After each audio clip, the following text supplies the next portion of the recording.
መጥምቀ መለኮት ቅዱስ ዮሐንስ የበራኪው ልጅ ዘካርያስ ሆይ ልጅ ስጠኝ ብለህ የጸለይከው ጸሎት ተሰምቶልሃልና አትፍራ። ሚስትህ ኤልሳቤጥ ወንድ ልጅ ትወልዳለች፣ ስሙንም ዮሐንስ ትለዋለህ። ዮሐንስ የዕብራይስጥ ቋንቋ ሲሆን ትርጓሜው ፍስሐ ወሐሴት፣ ርኅራኄ ወሳህል ወይንም ፍጹም ደስታ፣ ደግነት፣ ይቅርታ ማለት ነው። በመወለዱም ብዙዎች ደስ ይላቸዋል። በጌታ ፊት ታላቅ ይሆናል። የወይን ጠጅ የሚያሰክር መጠጥ አይጠጣም፣ የእግዚአብሔር ጎዳና ይጠርጋል አለው ወደ ዘካርያስ ለብስራት የተላከ መልአክ። ዘካርያስም በዕድሜ አርጅቶ ነበርና ይህ ነገር እንዴት ይሆናል አለ። መልአኩም በቁጣ እኔ በእግዚአብሔር ፊት የምቆመው መልአኩ ቅዱስ ገብርኤል ነኝ። ይህንን አበስርህ ዘንድ ከእግዚአብሔር ተልኬ ነበረ። ነገር ግን የምነግርህን አልሰማኸኝምና ብትሰማኝም አላመንክምና ይህ ነገር እስኪሆን ድረስ ድዳ ትሆናለህ ብሎት ወደ ሰማይ አረገ። ኤልሳቤጥም ጸነሰች፣ እግዚአብሔርም እንዲህ ብላ አመሰገነች።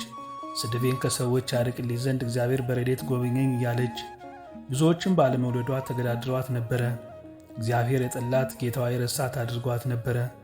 ቢወልዷት እንጂ አትወልድም፣ ጡቷ የደረቀ እሷ ጡት ጠባች እንጂ አታጥባም፣ ደረቅ ናት፣ መርገም የተመላች ነች ይሏት ነበረ። ኤልሳቤጥ ግን ልጅ በማጣት እንደኔ የሚያዝኑ ሴቶች ሁሉ ያመሰግኑታል ትል ነበረ። በወርሃ ሰኔ 30 ቅድስት ኤልሳቤጥ ቅዱስ ገብርኤል የተናገረለትን ክብሩ ከፍ ያለ መንገድ ጠራጊ ሐዋርያ መጥምቀ መለኮት ቅዱስ ዮሐንስን ወለደች። በተወለደ በ8ኛው ቀን ሊገዝሩት ሲሉ አባቱ ዘካርያስ ለልጁ ስም ለማውጣት ቀለም እየነከረ ብራና ላይ ዮሐንስ ብሎ ጽፎ ሲጨርስ የካህኑ ዘካርያስ አንደበት ተከፈተ። ጌታችን ኢየሱስ ክርስቶስም ከዮሐንስ መወለድ 6 ወር በኋላ በቤተልሔም ከእናቱ ከቅድስት ድንግል ማርያም ተወለደ።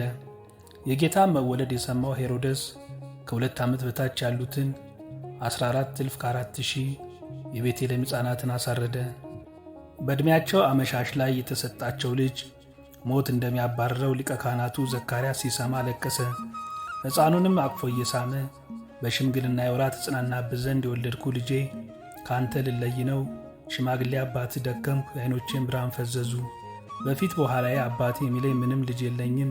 ልጄ አንተ ብቻ ነህ፣ የሽምግልና የተስፋ የዕድሜ መሰላል እያለ ዘካርያስ አለቀሰ። ኤልሳቤጥም ዮሐንስን ይዘሽ ወደ ዚፋት የሚባል በረሃ ሽሺ፣ ከንጉሥ ወታደሮች ከርጉም አውሬ ይሰውርሽ ብሎ ባርኮ አሰናበታት። ኤልሳቤጥም አራዊቱን ሳትፈራ ወደ ምድረ በዳ ተሰደደች።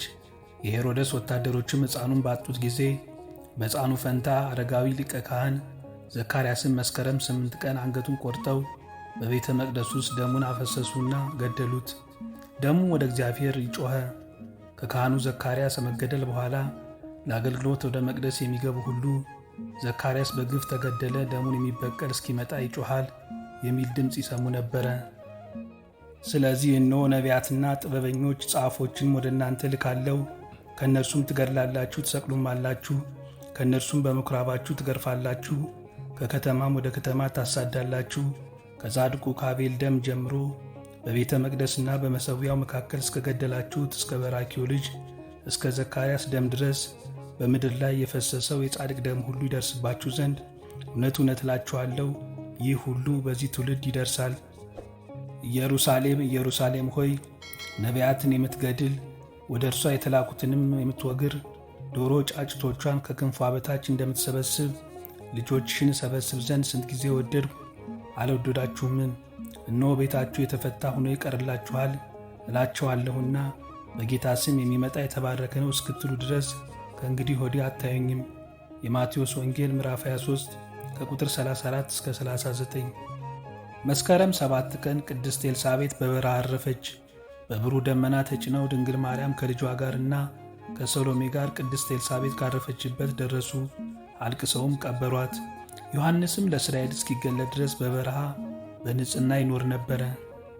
ጊዜውም ሲደርስ ብርታት የተሞላበትን የተግሣጽ ቃል የሚናገር ሰው፣ ይኸውም እንደ ነገሥታቱ ጌጠኛ ልብስ እንደ ዘመኑም ሀብታም በዋጋ የከበረ እንደ ተራውም ሕዝብ የክት ልብስ አልለበሰም። የግመል ጠጉር ለብሷል፣ ወገቡን በጠፈር ታጥቋል። የተለመደውን የከተማ ምግብ አይቀምስም፣ አምቦጣና የበረሃ ማር ይበላል። በዮርዳኖስ ወንዝ እየጮኸ ተናገረ።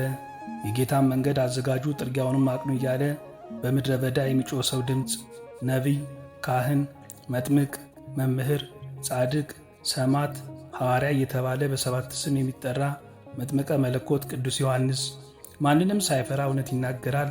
አብርሃም አባት አለም፣ በአብርሃም ቅድስና መንግሥተ ሰማይ ትሰጠናለች ብለው የሚኮራሩትን ፈሪሳውያንና ሰዱቃውያንን ፈጽሞ አልፈራቸውም። አብርሃም አባት አለን እንደምትሉ አይምሰላችሁ እያለ ገሰጻቸው። ለተቸገረ እርዱ፣ ሁለት ልብስ ያለው ለሌላው ያካፍል፣ ለተራበ ምግብን፣ በቤቱ ያለውን ይስጥ፣ መልካም ፍሬን አፍሩ፣ በሐሰት አትክሰሱ፣ ማንንም አታስለቅሱ፣ ከታዘዘላችሁ አብልጣችሁ አትውሰዱ፣ እውነትን አድርጉ፣ መልካም ሰው ሁኑ እያለ ሕዝቡን ያቀና፣ ጎዳናውን እየጠረገ ያዘጋጅ ነበረ።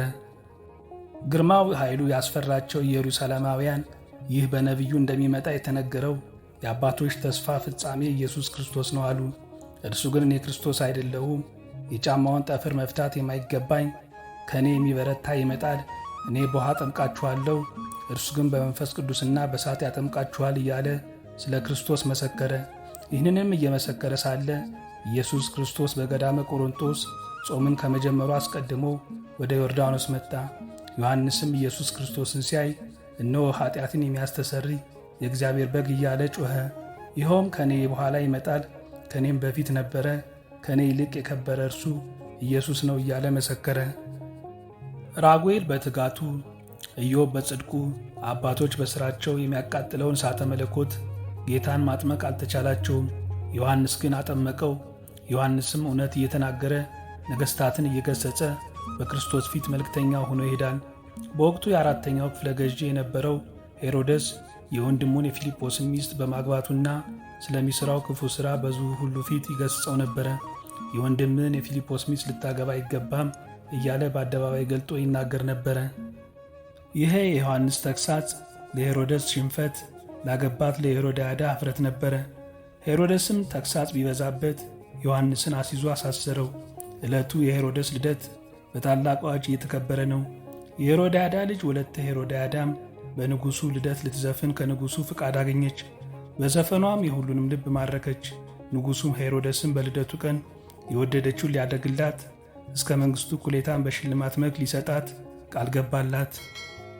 እርሷም ከወርቅ ከብር ከንግሥና ይልቅ የቅዱስ ዮሐንስን አንገት ቆርጦ እንዲሰጣት ጠየቀችው።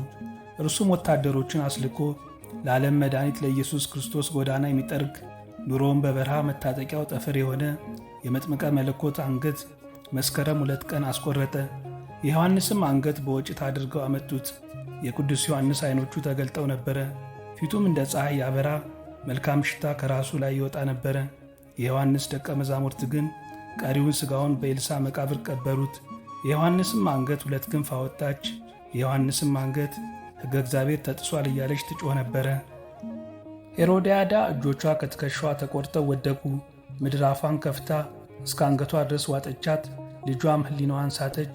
ራሷንም በእንጨትና በድንጋይ እየመታች ሄሮድስ ሆይ የወንድምን የፊልጶስ ሚስት ልታገባ አይገባም እያለች ጮኸች። ፈጽሞ አበደች። ሄሮድስም ሕሊናው እየረበሸው አእምሮውን ሳተ። የገዛ አካሉን እየነጨና እየቦጨቀ ሸቶ ተልቶ አብጦ ሞተ። የቅዱስ ዮሐንስ አንገት ግን ለ15 ዓመት እየዞረች አስተማረች። ሕገ እግዚአብሔር ተጥሷል፣ መንግሥተ ሰማያት ቀርባለችና ንስሐ ግቡ እያለች ጮኸች። ሚያዝያ 15 የዮሐንስ አንገት አረፈች። ደቀ መዛሙርቱም አስቀድመው ከቀበሩት አካሉ ጋር አገናኝተው በነቢዩ ኤልያስ መቃብር በታላቅ ክብር ቀበሩት። ቅዱስ ዮሐንስ ሰኔ 30 ልደቱ ነው። መስከረም 2 አንገቱ የተቆረጠበት፣ ሚያዝያ 15 ያረፈበት፣ የካቲት 30 ራሱ የተገለጸበት ነው። ከእነዚህ ውስጥ መስከረም 2ና ሰኔ 30 ቤተ ክርስቲያን ሰማዕቱን በደማቅ ታዘክረዋለች። ቅዱስ ዮሐንስ መጥምቅ በምድር ላይ 46 ዓመት ከ2 ወር ኖሯል።